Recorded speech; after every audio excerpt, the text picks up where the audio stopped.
एक आदमी ने अपनी पत्नी से कहा था, मैं सिर्फ 2 साल के लिए विदेश जा रहा हूँ, लौटकर तुम्हारी जिंदगी बदल दूंगा। लेकिन 2 साल बाद जब वो करोड़ों रुपए कमाकर अपने शहर लौटा तो स्टेशन के बाहर उसे एक ऐसी औरत दिखाई दी जिसे देखकर उसके हाथ से सूटकेस नीचे गिर गया। फटे हुए कपड़े, बिखरे बाल, हाथ में कटोरा और आंखों में ऐसी बेबसी जिसे देखकर कोई भी रो पड़े। वह आदमी धीरे धीरे उस औरत के पास गया और जैसे ही उसका चेहरा देखा उसके मुंह से सिर्फ एक ही शब्द निकला, नंदिनी। वह औरत उसकी ही पत्नी थी, जिस पत्नी को उसने 2 साल पहले बड़े प्यार से विदा किया था। आज वही लोगों से भीख मांगकर अपना पेट भर रही थी। पति ने कांपती आवाज में पूछा, तुम्हारी यह हालत किसने की? नंदिनी ने उसकी तरफ देखा, आंखों में आंसू आए और बोली, तो चलिए पूरी कहानी को आप लोग को सुनाते हैं और बताते हैं। उससे पहले आप लोग से रिक्वेस्ट करते हैं, अगर आप लोग हमारे चैनल पे नए हैं तो प्लीज़ चैनल को सब्सक्राइब करना, लाइक करना, शेयर करना मत भूलिएगा। नंदिनी की हालत के पीछे एक ऐसा राज छिपा था जिसे जानने के बाद उस आदमी की अपनी पूरी जिंदगी पे शर्म आने लगी थी। चलिए पूरी कहानी को शुरू करते हैं।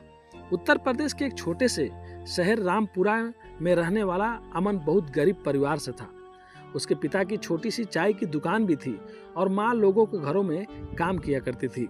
अमन बचपन से ही मेहनती था। वह हमेशा कहता था, एक दिन मैं इतना पैसा कमाऊंगा कि मेरी माँ को कभी किसी के घर में काम करने की जरूरत नहीं पड़ेगी।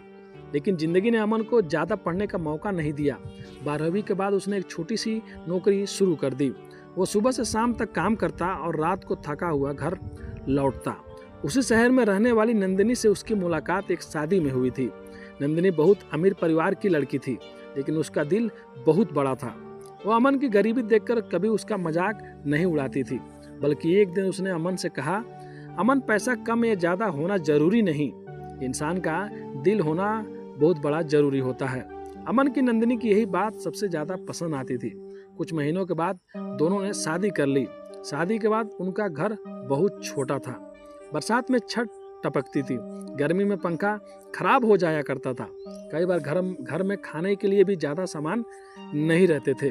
लेकिन नंदिनी हमेशा मुस्कुरा कर यही कहती थी, हम गरीब हैं लेकिन हम दोनों के साथ तो एक साथ है। अमन नंदिनी से बहुत प्यार किया करता था, लेकिन उसके मन में एक सपना भी हमेशा पलता था। वो चाहता था कि नंदिनी को एक दिन बड़ी गाड़ी में घुमाए, उसे अच्छे कपड़े दिलाए, एक बड़ा घर बनाए और अपनी माँ को आराम की जिंदगी दे। एक दिन अमन के दोस्त राकेश ने उससे बताया, अमन दुबई में काम मिल रहा है, तनख्वाह यहाँ से 10 गुना ज़्यादा है। अमन की आंखों में चमक आ गई। उसने घर आकर नंदिनी को सारी बात बताया। नंदिनी, अगर मैं 2 साल के लिए विदेश चला जाऊं तो नंदिनी कुछ देर चुप रही, फिर बोली, तुम्हें जाना है? अमन ने हाथ पकड़ कर कहा, सिर्फ 2 साल, मैं पैसा कमा कर लौटूंगा, फिर अपना घर बनाएंगे और हम लोग बहुत खुशहाल जिंदगी जिएंगे। नंदिनी ने पूछा, और अगर मैं तुम्हारी बहुत याद आई तो मैं क्या करूंगी? अमन मुस्कुरा के बोला, तो फोन कर लेना। नंदिनी ने धीरे से कहा, फोन से पति का साथ नहीं मिलता।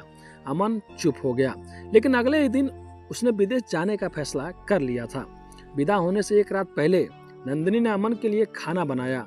खाना खाते हुए अमन ने कहा, नंदिनी, मैं वादा करता हूँ 2 साल बाद जब लौटूंगा तो तुम्हें इस छोटे से घर में नहीं रहने दूंगा।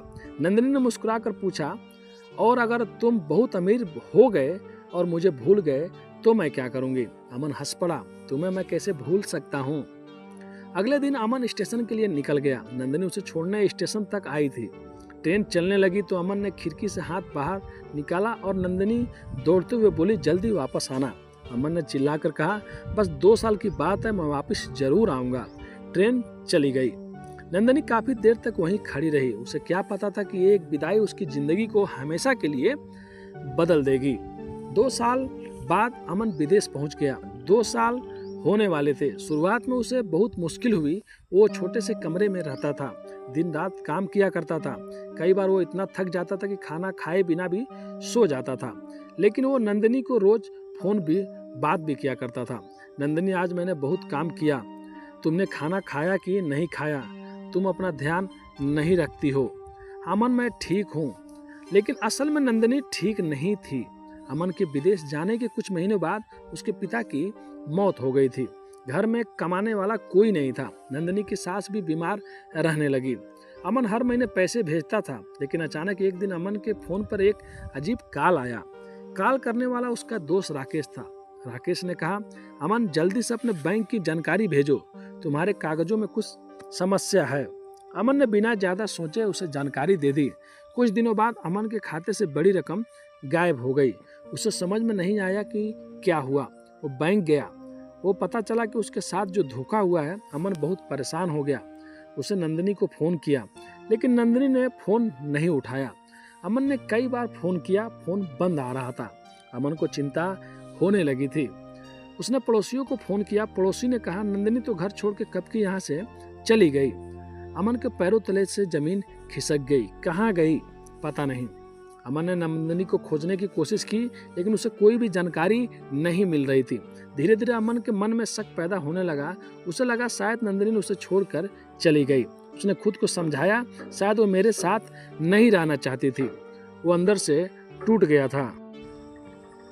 लेकिन उसी समय उसने फैसला किया, अब मैं इतना पैसा कमाऊंगी कि मुझे किसी की जरूरत नहीं पड़ेगी। अमन ने दिन रात मेहनत की। कुछ सालों में उसने एक छोटा व्यापार शुरू कर दिया। उसका व्यापार चल पड़ा। धीरे धीरे वो बहुत अमीर आदमी बन गया। लेकिन उसके दिल में नंदिनी के लिए सिर्फ एक दर्द हमेशा बना रहता था कि वो कहाँ चली गई।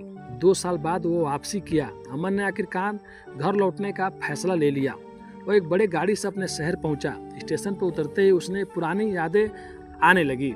वहीं से वो 2 साल पहले विदेश गया था। यही नंदिनी उसे छोड़ने आई भी थी। अमन स्टेशन से बाहर निकल रहा था, तभी उसकी नज़र एक सड़क किनारे बैठी एक भिखारन पे पड़ी। वो औरत बहुत कमजोर थी। उसके कपड़े फटे हुए थे, बाल बिखरे हुए थे। वो लोगों से खाना मांग रही थी। अमन आगे बढ़ा, लेकिन अचानक वो रुक गया। उसके दिल ने कहा, ये चेहरा जाना पहचाना है। अमन धीरे धीरे पीछे मुड़ा और वो औरत अपना चेहरा उठाकर उसकी तरफ देखने लगी। अमन के हाथ से सूटकेस नीचे गिर गया। उसके सांसें रुक गई। वो औरत नंदिनी थी। अमन उसके पास दौड़कर गया। नंदिनी ने उसे देखा, लेकिन उसके चेहरे पे खुशी नहीं आई। वो बस कुछ सेकंड तक उसे देखती रही, फिर बोली, तुम आ गए। अमन घुटनों के बल बैठ गया था। तुम्हारी ये हालत किसने की? नंदिनी ने हल्की सी मुस्कान दी, तुमने। अमन चौंक गया, मैंने कैसे किया? नंदिनी बोली, तुम मुझे छोड़कर चले गए थे। अमन ने कहा, लेकिन मैं तो वहाँ पैसे भेजता था ना तुम्हारे लिए। नंदिनी की आंखों में आंसू निकल पड़े। पैसे? तुम्हारे भेजे हुए पैसे मुझे कभी भी नहीं मिले। अमन के चेहरे का रंग उड़ गया। क्या? नंदिनी ने कहा, तुम्हारे जाने के बाद तुम्हारे दोस्त राकेश ने कहा था कि तुमने मुझे छोड़ दिया है। उसने कहा था कि तुम विदेश में किसी दूसरी औरत के साथ में अब रहते हो। अमन के पैरों तले जमीन खिसक गई। नंदिनी आगे बोली, फिर उसने तुम्हारे नाम पर भेजे गए पैसे खुद रख लिए। जब मैंने उससे पूछा तो उसने मुझे धमकाया। अमन की मुट्ठियां भीज गई। फिर तुम घर से चली क्यों गई? नंदिनी ने कांपती आवाज में कहा, क्योंकि एक रात तुम्हारी माँ बहुत बीमार हो गई थी और मैं उन्हें अस्पताल लेकर गई, लेकिन अस्पताल का खर्च देने के लिए मेरे पास पैसे नहीं थे। मैंने राकेश से मदद मांगी। उसने कहा कि तुमने मुझे छोड़ दिया और अब मैं तुम्हारा कोई भी रिश्ता नहीं है। कुछ दिनों बाद तुम्हारी माँ भी चल बसी। अमन की आंखों में आंसू बहने लगे। नंदिनी ने कहा, मैंने तुम्हें बहुत फ़ोन किया, लेकिन तुमने कभी फ़ोन नहीं उठाया। अमन चौंका, मैं तो तुम्हें रोज फ़ोन किया करता था। नंदिनी ने कहा, मेरा फ़ोन राकेश ने तोड़ दिया था। अमन समझ गया। 2 साल तक वो अपनी पत्नी से नफरत करता रहा और उसकी पत्नी 2 साल तक उसका इंतजार किया करती थी। असली सच तब सामने आया। अमन ने उसी रात राकेश को खोज निकाला। राकेश शहर में एक बड़ी दुकान चला रहा था। अमन उसके सामने जाकर खड़ा हो गया। राकेश ने अमन को देखा और तो डर गया। अमन ने पूछा, मेरी पत्नी को तुमने क्यों बर्बाद किया? राकेश चुप रहा। अमन ने उसके सारे सबूत रख दिए, बैंक की जानकारी, पैसों के रिकॉर्ड, पुराने मैसेज, सब कुछ। राकेश के चेहरे का रंग उड़ गया। आखिरकार उसने सच कबूल कर लिया। उसने कहा, मैं तुम्हारे पैसे चाहता था। मुझे लगा कि तुम विदेश जाकर बहुत अमीर हो जाओगे। मैंने तुम्हें नंदिनी से दूर कर दिया। अमन ने गुस्से में पूछा, तुमने मेरी माँ को भी मरने के लिए छोड़ दिया था। राकेश चुप रहा। अमन की आंखों में आंसू बह रहे थे। वो राकेश को मार सकता था, लेकिन उसने ऐसा नहीं किया। उसने कानून के हवाले उसे कर दिया। सबसे बड़ा फैसला वो लिया। अमन नंदिनी को अस्पताल लेकर गया। डॉक्टर ने कहा, ये बहुत कमज़ोर है, इसे लंबे समय से सही इलाज और आराम की ज़रूरत है। अमन ने नंदिनी को हाथ पकड़ के कहा, अब मैं तुम्हें कभी किसी को भीख मांगने की जरूरत नहीं पड़ेगी। नंदिनी चुप रही। अमन बोला, नंदिनी मुझे माफ कर दो। नंदिनी ने कहा, तुमने मुझे छोड़ा नहीं था, लेकिन तुमने मुझ पर भरोसा करना छोड़ दिया था। ये बात अमन के दिल में उतर गई। अमन ने नंदिनी को अपने साथ नए घर चलने के लिए कहा, लेकिन उसने सिर्फ अपनी पत्नी की जिंदगी नहीं बदली। उसने शहर के उसी स्टेशन के पास एक छोटा सा आश्रम बनवाया, जहाँ गरीब, बेसहारा और बूढ़े लोग को खाना और रहने की जगह मिलती थी। एक दिन नंदिनी ने अमन से पूछा, तुमने ये सब क्यों किया? अमन ने कहा, क्योंकि मैंने अपनी आंखों से देखा है कि इंसान गरीबी से नहीं टूटता। इंसान तब टूटता है जब मुसीबत में उसका अपना कोई साथ छोड़ देता है। नंदिनी की आंखों में आंसू आ गए थे। उसने अमन का हाथ पकड़ लिया। कई साल बाद अमन और नंदिनी उसी स्टेशन पर खड़े थे। अमन ने नंदिनी से पूछा, तुम्हें याद है यहीं से मैं कभी विदेश गया था? नंदिनी मुस्कुराई, हाँ, और यही से तुम मुझे वापस लेकर भी आए थे। अमन ने कहा, हाँ। नहीं नंदिनी, मैं तुम्हें वापस नहीं लाया था, तुमने मुझे वापस इंसान बनाया था। नंदिनी ने उसकी तरफ देखा। अमन बोला, मैं विदेश जाकर करोड़पति बन तो गया था, लेकिन जब तक तुम्हें नहीं देखा था तब तक मेरे अंदर से गरीब था। नंदिनी की आंखों में आंसू निकल पड़े थे। अमन ने उसका हाथ पकड़ लिया और दोनों उसी स्टेशन की घर तरफ चल पड़े। कभी कभी जिंदगी में हमें बहुत दूर लेके जाती है, लेकिन हम समझ सकते हैं कि असली दौलत पैसा नहीं होता, बल्कि वो इंसान है जो हमारे बुरे वक्त में भी हमारा साथ नहीं छोड़ता था। ये थी एक गरीब आदमी की कहानी जो अपनी पत्नी को गलत समझता रहा।